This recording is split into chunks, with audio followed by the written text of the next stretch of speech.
স্বাগত দীপ্ত সংবাদে আপনাদের সাথে আছে আমি তানিয়া আফরিন। সরকারি চাকরিতে কোটা পদ্ধতি বাতিলের দাবিতে চতুর্থ দিনের মতো বিক্ষোভ মিছিল ও সমাবেশ করে ঢাকা কলেজের শিক্ষার্থীরা। দুপুরে কলেজের প্রধান ফটকের সামনে বিক্ষোভ করেন শিক্ষার্থীরা। পরে মিছিল নিয়ে সায়েন্স ল্যাব মোড় ঘুরে নীলক্ষেতে যান তারা। সেখানে সংক্ষিপ্ত সমাবেশ করেন আন্দোলনকারীরা। এ সময় শিক্ষার্থীরা হুঁশিয়ারি দিয়ে বলেন, কোটা বাতিল না হওয়া পর্যন্ত আন্দোলন চালিয়ে যাওয়া হবে।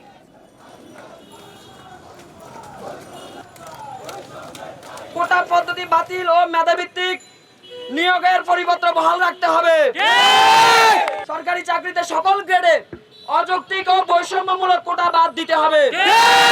প্রতিবন্ধী ছাড়া সরকারি চাকরিতে কোনো প্রকার কোটা মানা হবে না। আমাদের দাবি না মানা পর্যন্ত আমরা রাজপথ থেকে সরব না। পাবলিক বিশ্ববিদ্যালয়ের শিক্ষক কর্মচারীদের পেনশন স্কিম এবং ছাত্রদের কোটা বিরোধী আন্দোলনের প্রতি সমর্থন জানিয়েছে বিএনপি। দুপুরে রাজধানীর গুলশানে সংবাদ সম্মেলনে বিএনপির মহাসচিব মির্জা ফখরুল ইসলাম আলমগীর এই সমর্থনের কথা জানান। তিনি বলেন, কোটা বিরোধী আন্দোলন ন্যায্য ও যৌক্তিক। আইনের দোহাই দিয়ে ছাত্রদের দাবি না মেনে আন্দোলন দমনের চেষ্টা সফল হবে না। পেনশন স্কিম বাতিলের দাবিতে বিশ্ববিদ্যালয়ের শিক্ষক কর্মচারীদের আন্দোলনকে সমর্থন করে মির্জা ফখরুল বলেন, ক্ষমতায় গেলে সব ধরনের বৈষম্যমূলক স্কিম বাতিল করবে বিএনপি।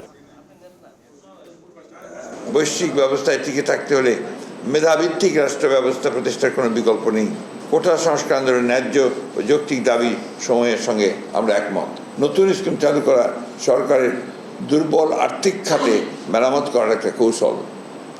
এটি এই অবৈধ আর্থিকভাবে দেউলিয়া সরকারের আরেকটি নতুন লুটপাট স্কিম। বাংলাদেশের রাজনৈতিক বন্ধু ভারত আর চীন উন্নয়নের বন্ধু, এমন মন্তব্য করেছেন আওয়ামী লীগের সাধারণ সম্পাদক ওবায়দুল কাদের। দুপুরে পার্বত্য চট্টগ্রাম বিষয়ক মন্ত্রণালয় আয়োজিত পাহাড়ি ফল মেলা উদ্বোধনকালে তিনি কথা বলেন। ৭৫ পরবর্তী সরকারগুলো ভারতের সঙ্গে বৈরী সম্পর্ক রেখে কি অর্জন করেছে, ওবায়দুল কাদের পাল্টা সেই প্রশ্নই রাখেন।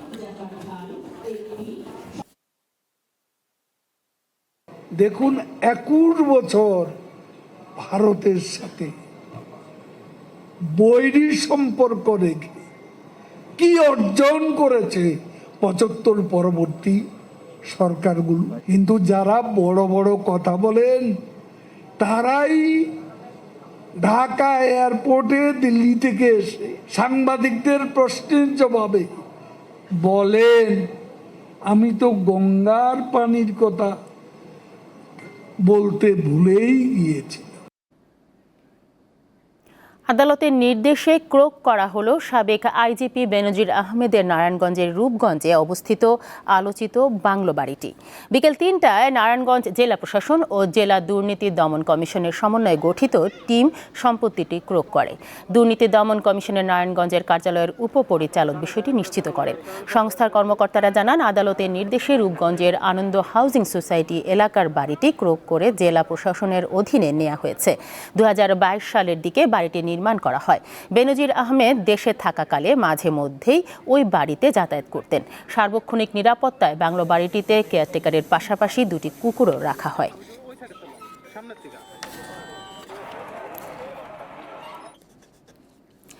স্মার্ট নাগরিক গড়ে তোলার মাধ্যমে সমবায়কে সামনে এগিয়ে নিয়ে যেতে হবে বলে মন্তব্য করেছেন স্থানীয় সরকার, পল্লী উন্নয়ন ও সমবায় প্রতিমন্ত্রী। সকালে সমবায় ভবনে আন্তর্জাতিক সমবায় দিবসের আলোচনায় অংশ নিয়ে তিনি এ মন্তব্য করেন। এ সময় প্রতিমন্ত্রী বলেন, স্মার্ট দেশ গড়ে তুলতে হলে আগে স্মার্ট নাগরিক দরকার। এছাড়াও সমবায় নিয়ে বড় উদ্যোগ সম্ভব নয়। সঠিক নেতৃত্বের অভাবে অনেক সমবায় ভেঙে গেছে বলেও উল্লেখ করেন প্রতিমন্ত্রী।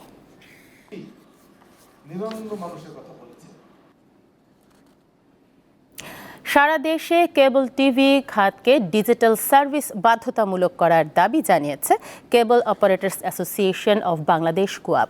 দুপুরে রাজধানীতে জাতীয় প্রেস ক্লাবে সংবাদ সম্মেলনে এ দাবি তুলে ধরেন সংগঠনটির সভাপতি ABM Saiful Hossain. Cable TV শিল্পকে রক্ষায় ৬টি দাবি লিখিত বক্তব্যে পড়ে শোনানো তিনি। এর মধ্যে কোয়াব কর্তৃক আবেদনকৃত চ্যানেল সংখ্যা বাড়ানোর অনুমতি দেয়া, কেবল টিভি নীতিমালা সংশোধন, বিভিন্ন প্ল্যাটফর্মে পাইরেসি ও অবৈধ FTP সার্ভার বন্ধে অভিযান অব্যাহত রাখা ও বর্ধিত লাইসেন্স ফি কমানো সহ বেশ কিছু দাবি তুলে ধরা হয়। ইলেকট্রনিক্স এবং প্রিন্ট মিডিয়া সকল ইতিমধ্যে আমরা আন্তর্জাতিক প্রসঙ্গ। ভারতের আসামে বন্যা পরিস্থিতির আরও অবনতি হয়েছে। মৃতের সংখ্যা বেড়ে দাঁড়িয়েছে 56 জনে। বন্যায় রাজ্যের 29টি জেলায় ক্ষতিগ্রস্ত মানুষের সংখ্যা 16 লাখেরও বেশি। আগামী কয়েকদিন ভারী বৃষ্টির পূর্বাভাস দিয়েছে আবহাওয়া অফিস।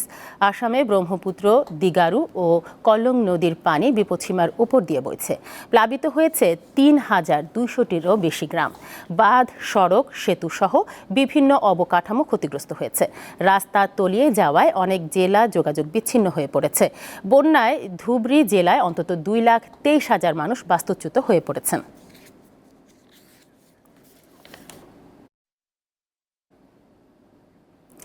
যুক্তরাজ্যের পার্লামেন্ট নির্বাচনে বিজয়ী লেবার পার্টির কিয়ার স্টারমারকে আনুষ্ঠানিকভাবে প্রধানমন্ত্রীর দায়িত্ব দিয়েছেন রাজা চার্লস। এরই মধ্যে তিনি 20 জন মন্ত্রী বেছে নিয়ে দায়িত্ব বন্টন করে দিয়েছেন। মন্ত্রিসভায় অর্থসহ রেকর্ড 11টি পদে নারীদের বেছে নিয়েছেন স্টারমার। নতুন মন্ত্রিসভায় অ্যাঞ্জেলা রায়নার ডেপুটি প্রধানমন্ত্রী, জন হ্যালি প্রতিরক্ষামন্ত্রী, ডেভিড ল্যামি পররাষ্ট্রমন্ত্রী এবং ইভেট কুপার স্বরাষ্ট্রমন্ত্রীর দায়িত্ব পেয়েছেন। তবে লেবার পার্টির নতুন এই মন্ত্রিসভায় এখন পর্যন্ত বাংলাদেশি বংশোদ্ভূত 4 এমপি রুশনারা আলী, রূপা হক, টিউলিপ সিদ্দিক এবং আফসানা হককে ডাকা হয়নি।